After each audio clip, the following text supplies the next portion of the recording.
안녕하세요. 오늘도 서연살롱을 찾아주셔서 감사합니다. 인천에 살고 있는 30대 주부예요. 남녀가 만나 부부가 되기까지는 만겁의 시간이 필요하대요. 천지가 개벽하고 다음 개벽까지 걸리는 시간이 한 겁이니 엄청난 시간의 인연이 필요하단 얘기죠. 그런데 그 귀한 인연을 고작 돈 몇 푼에 내팽개친 사람이 있어요. 그것도 40년이나 함께 살아온 아내를 말이죠. 그게 누구냐고요? 바로 제 시아버지예요. 남편 손을 잡고 처음 시댁에 인사를 드리러 가던 날, 남편이 그러더군요. 우리 아버지가 좀 유별나셔. 가급적이면 우리 집에서는 화장실은 안 가는 게 좋을 거야. 자기가 보면 좀 놀랄 테니까. 안 그래도 떨려서 정신이 없던 터라 그땐 한 귀로 듣고 흘렸어요. 그런데 긴장을 해서 그런가 시댁에 도착하고 얼마 안 돼 소변이 마렵지 뭐예요. 그래서 화장실에 들어갔는데 글쎄 누가 소변을 보고 변기 물을 안 내린 거예요. 그래서 물을 내렸는데 그때 화장실 문을 벌컥 열고서는 시아버지께서 들어오시는 거예요. 그러고는 다짜고짜 화를 내시는데 너 지금 뭐 하는 짓이냐? 누가 마음대로 변기 물을 내리래? 아직 한 번밖에 사용 안 했는데 이렇게 절약정신이 없어서야 널 어떻게 내 집 며느리로 들이겠냐? 하나를 보면 열을 한다고? 변기물도 귀하게 여길 줄 모르는 애가 뭔들 아끼고 살겠어. 수철이 너 얘 교육을 제대로 시켜 데려오든지 아니면 제대로 된 여자로 다시 찾아서 오도록 해. 그날 저는 시댁 소파에 엉덩이 한번 붙여보지도 못하고 그대로 집에서 쫓겨났어요. 황당하고 어이가 없었죠. 자기야, 대체 내가 뭘 잘못한 거야? 난 그저 누가 볼일을 보고 변기물을 안 내렸길래 물 내린 것밖에 없어. 이게 그렇게 혼날 일이야? 자기 잘못 아닌 거 잘 알아. 그래서 내가 미리 말했잖아. 우리 집에선 화장실 들어가지 말라고. 내 입으로 말하기 부끄러운데 사실 우리 집에선 소변은 3번 두고 나서야 물을 내릴 수 있거든. 그게 아버지가 정한 우리 집 규칙이야. 어릴 때부터 그렇게 배우고 자라서 난 다른 집도 그러는 줄 알았는데 중학생 때 친구 집에 놀러가 보니까 우리 집만 그런 거였더라고. 그래도 어떡하겠어. 아버지 뜻인데. 그래서 말인데 우리 집에 갈 때는 자기가 조심 좀 해줄래? 절약이 몸에 밴 분이라 예민하시거든. 남편한테 그 얘기를 듣고 얼마나 기가 막혔는지 몰라요. 그날 집에 가서 엄마한테 그 얘기를 했더니 엄마 반응도 비슷했어요. 아유 더러워. 남이 싼 오줌물에 볼일보다 튀면 어쩌려고. TV에서 그런 사람들이 있다는 얘긴 들었지만 실제로는 처음이다 얘. 찝찝해서 볼일이나 제대로 보겠니? 솔직히 충격적이긴 했지만 그래도 이런 일로 파혼까지 생각했던 건 아니었어요. 그냥 그 집 가풍이겠거니 하고 차마 넘기기로 했죠. 그런데 시댁에서 지켜야 할 게 이게 다가 아니더라고요. 화장실에서 대변을 본 후 휴지는 딱 3칸만 써야 하고 세수하고 난 물은 모아두었다가 걸레를 빨고요. 밥은 밥, 국, 김치에 메인 메뉴 한 가지만 상에 올릴 수 있어요. 찌개를 끓이는 날엔 국을 빼야 하고요. 거기다가 5시 이전에는 절대로 집에서 불을 켤 수 없어서 먹구름이 끼고 비 내리는 날엔 온 집안이 굴처럼 캄캄하게 지내야 했죠. 히트는 옷이나 신발을 살 때도 아버님 허락을 받아야 한다는 거예요. 허락을 받았다고 바로 살 수 있는 게 아니라 아버님이 동네 헌옷수거함을 돌아보시고 마땅한 게 없으면 직접 할인 매장에 동행해서 구입한대요. 그 밖에도 정말 많은데 그걸 다 적자면 날 셀 것 같아서 잊지 말게요. 암튼 결혼식 날까지 아버님의 짠돌이 기질로 인해 민망한 상황이 여러 번 연출됐어요. 예식장 예약하는 데까지 따라오셔선 식대가 비싸다며 직접 음식을 해오시겠다고 난리를 치셨고 안 된다고 하니까 음식 종류를 줄이고 가격을 낮춰달라고 딜을 하셨어요. 그리고 예식 당일 아버님은 패백도 안 받으시고 식당에 지켜서선 혹여 음식을 빼돌리지 않나 살피셨죠. 음식 주문은 또 얼마나 야박하게 하셨는지 중간에 음식이 동이 나서 저희 쪽 음식을 가져다 쓰셨어요. 물론 남은 음식은 부스러기 하나까지 다 싸서 집으로 가져가셨고요. 그러느라 정작 시아버님은 혼주로서 결혼식에 와주신 하객분들께 인사도 제대로 못 드렸고 심지어 신혼여행을 떠나는 저희 인사도 받지 못했어요. 푼돈 좀 아끼겠다고 말이죠. 나중에 제 친구들한테 얘기를 들어보니 예식에 사용된 꽃과 초, 비닐봉지에 리본 하나까지 몽땅 다 챙겨서 집에 가져가셨다고 하더라고요. 식장 측에서 혀를 내두를 정도로요. 그 얘기를 전해 듣는데 어찌나 창피한지 얼굴이 다 화끈거렸어요. 그렇게 말 많고 탈도 많은 결혼식이 끝나고 본격적으로 시아버지 월드에 입성한 저는 신혼여행에서 돌아온 날부터 아버님께 폭풍 지적을 받으며 시댁 가풍을 익혀 나갔어요. 가풍이라고 해봐야 하나같이 아끼고 덜 쓰고 안 쓰고 주워다 쓰는 거였죠. 그나마 직장이 서울이라 따로 살아서 망정이지. 한 집에서 같이 살았다면 모르긴 해도 숨 막혀서 진작에 질식해 죽었을지도 몰라요. 시집 온 지 2년밖에 안 된 제가 이럴 정도인데 아버님과 40년을 같이 살아온 시어머니는 오죽하겠어요. 아마 모르긴 해도 4호 화장을 하면 몸에서 사리가 나오지 않을까 싶네요.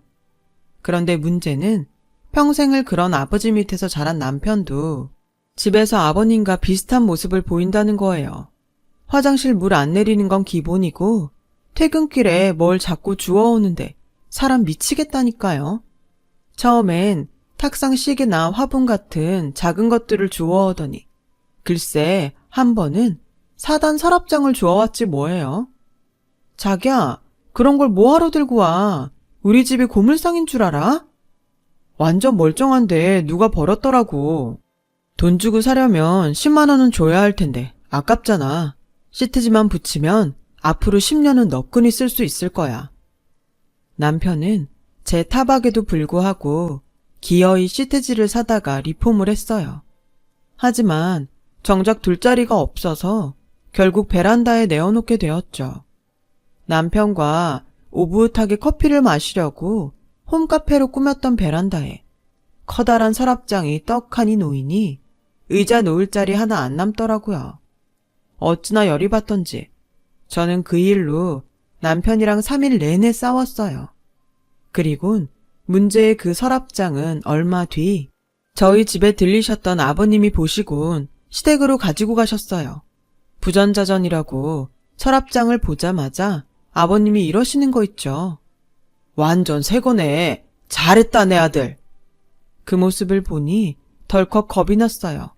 이렇게 살다가 나도 40년 뒤엔 지금의 어머님처럼 살게 되지는 않을까 걱정이 돼서요. 그래서 남편한테 그 얘기를 했더니 우리 엄마 사는 게 어때서? 우리 아빠가 돈을 못 벌어오기래 자식인 내가 속을 썩이기를 해?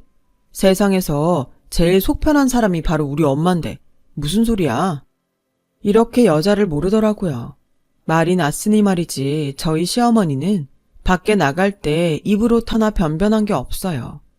20년도 더 된 구닥다리 옷에 아버님이 어디서 주워온 핸드백, 수차례 가격이 다운된 할인 매장 2열 상품 구두 하나가 고작이거든요.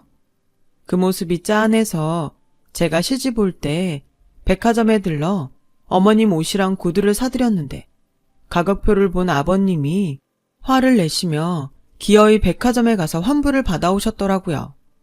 얘 아가, 네 카드로 결제를 해서 카드 취소로밖에 환불이 안 된다고 그러더라. 그래서 말인데 어차피 네가 네 시애미 쓰라고 사준 거니 그 가격만큼 네가 현금으로 줬으면 좋겠구나. 네 시애미한테 줘봐야 돈 쓸 줄도 모르는 사람이니까 그냥 나한테 다오.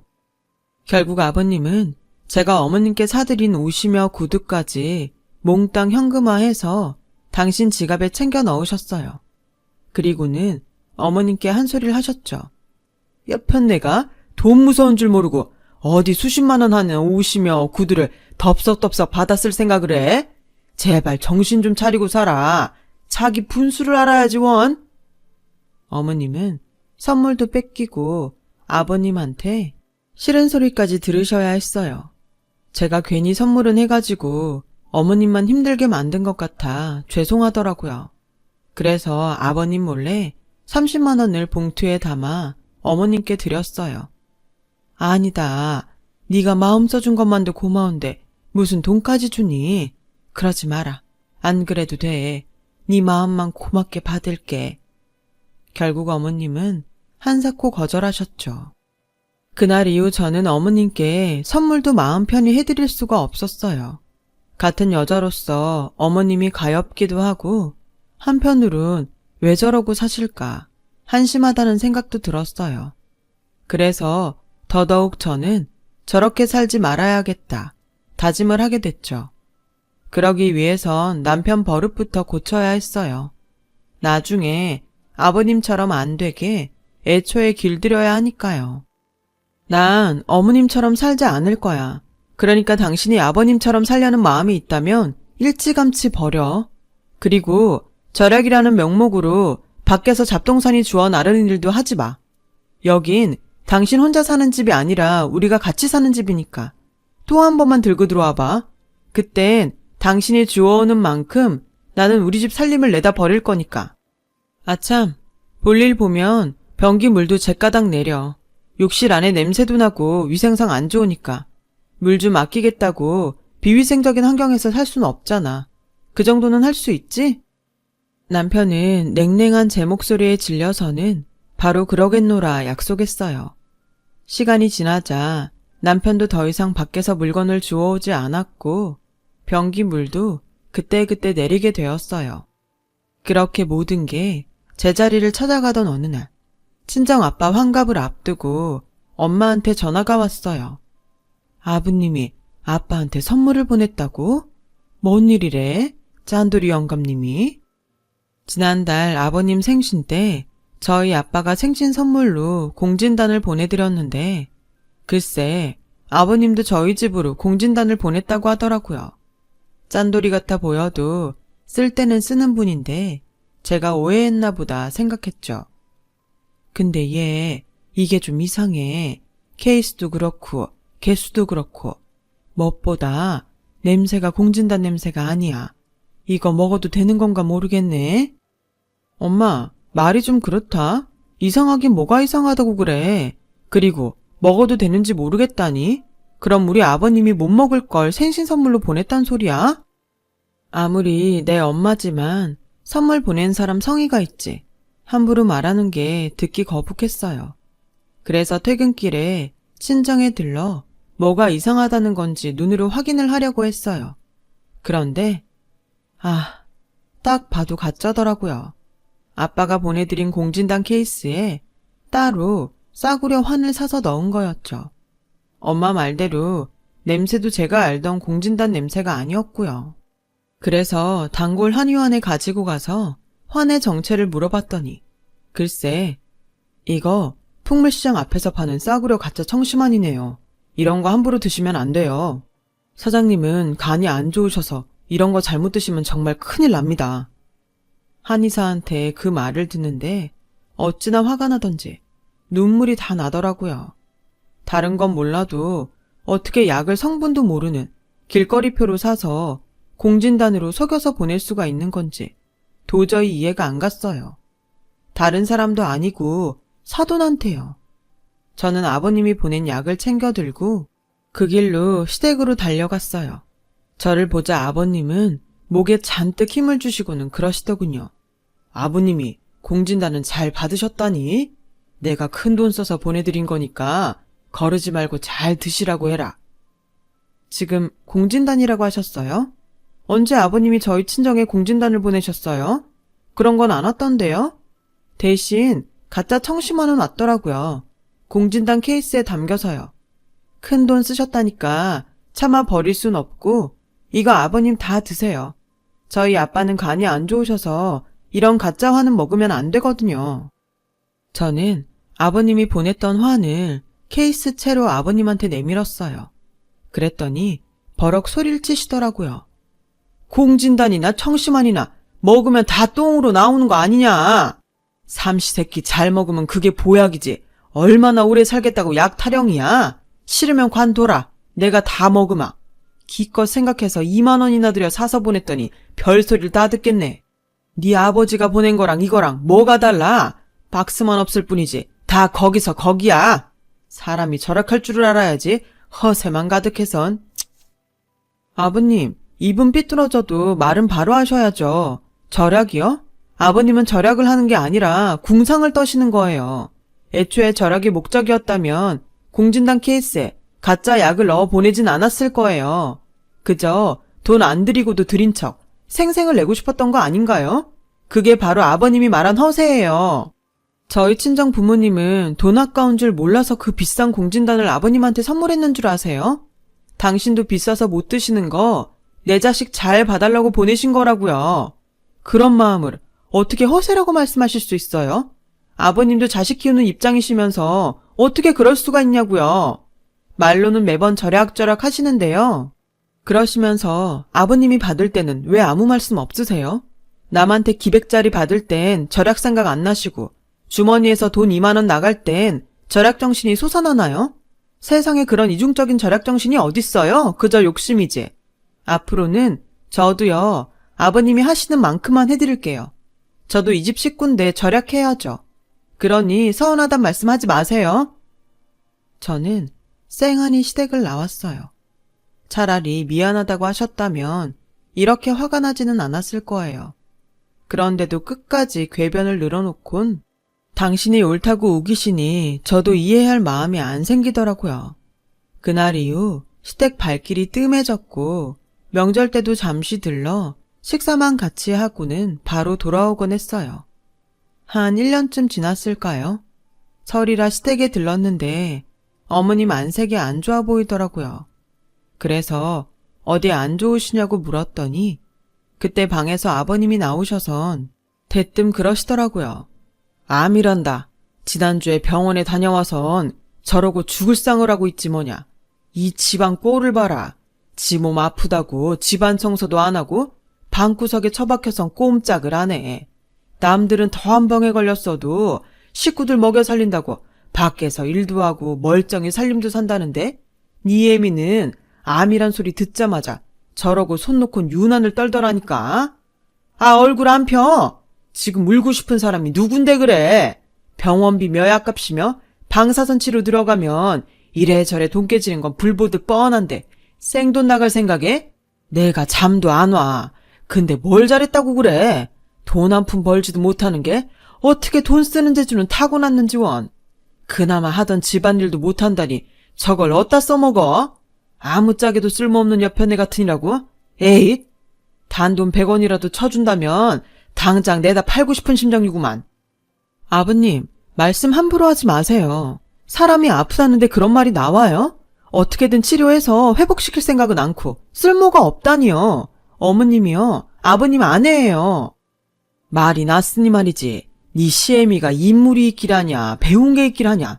하다못해 남들 다 있는 친정도 없이 천의 고아나 마찬가지인걸. 이날 이때까지 내가 먹이고 입히고 살았다. 그때 수철이만 배지 않았으면 내가 미쳤다고 네 시애미랑 결혼했겠냐? 근데 뭐? 암? 은혜는 못 갚을 망정 몹쓸 병까지 걸려서 돈 까먹게 생겼는데 내가 복장이 안 터지냐? 잔말 필요 없다. 그렇게 네 시애미가 불쌍하면 네가 데려가서 살아라. 엄연히 며느리도 자식인데 못할 게 뭐냐? 데려가서 살아. 난 필요 없다. 아버님은 암 걸린 아내를 위로하지는 못할 망정 쓸데없는데 돈 들어가게 생겼다고 타박만 하셨어요. 남도 그렇게는 안 할 거예요. 도무지 인간미라곤 찾아볼 수도 없더라고요. 그때였어요. 주방에서 쌀을 씻고 있던 어머님이 나오셔선 아버님 얼굴에 쌀바가지를 집어 던지셨어요. 그래, 내 발로 이 집에서 나가주마. 똥물에 튀겨 죽어도 시원찮을 인간아. 이날 이때까지 너 같은 걸 남편이라고 믿고 산 내가 미친년이지.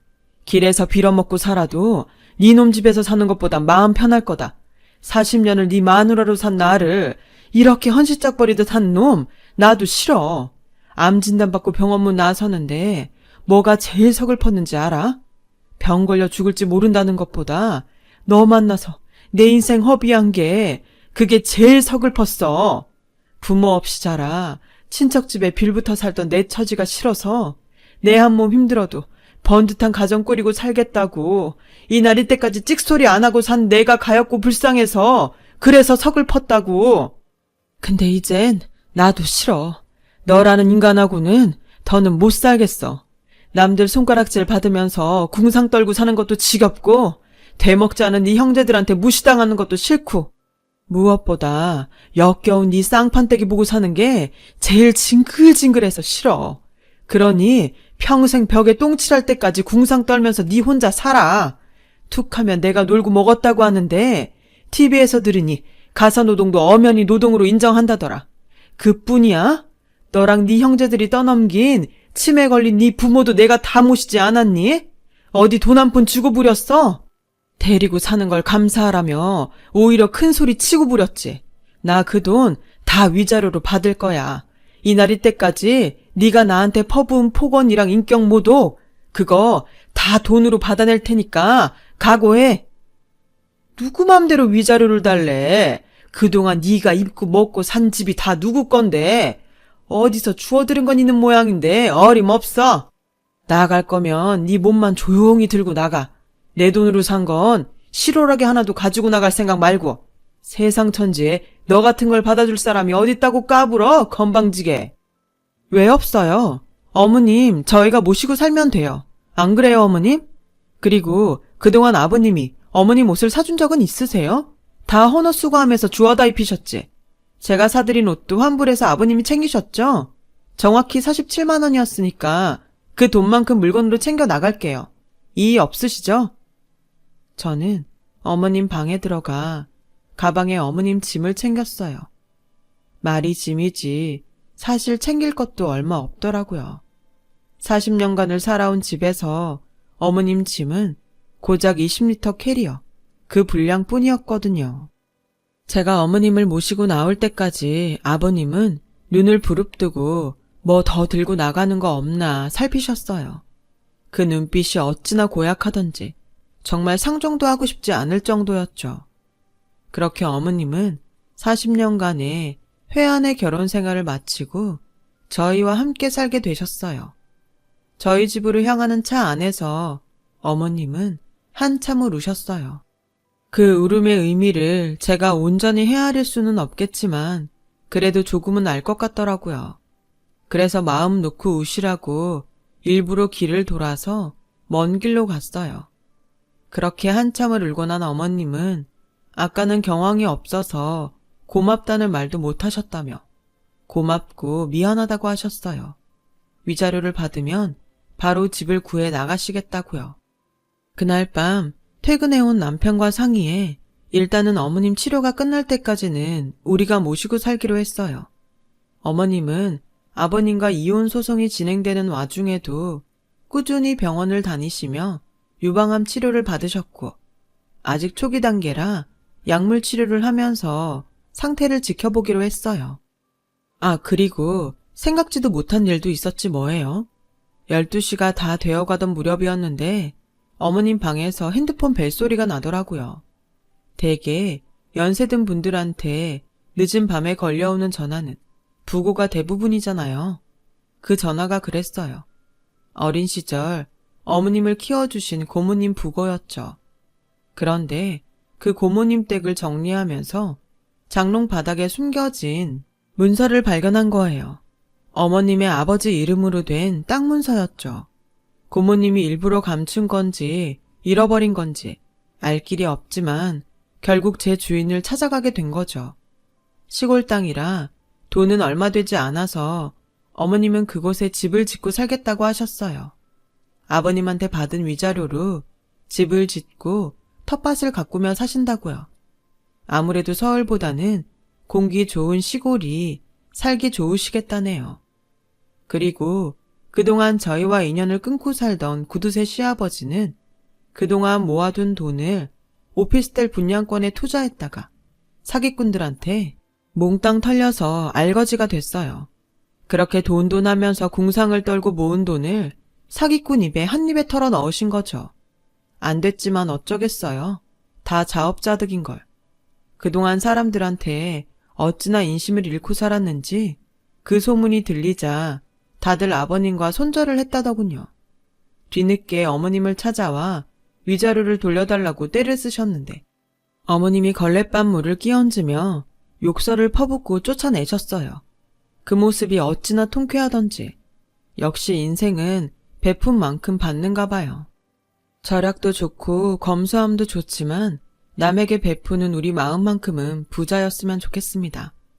지금까지 제 사연을 들어주셔서 감사드려요. 들어주신 여러분도 부자 되시고 항상 건강 챙기세요. 여러분, 사연 댓글에 응원과 현명한 조언 부탁드려요. 좋아요와 구독은 저에게 큰 힘이 됩니다. 오늘도 좋은 일 가득하세요.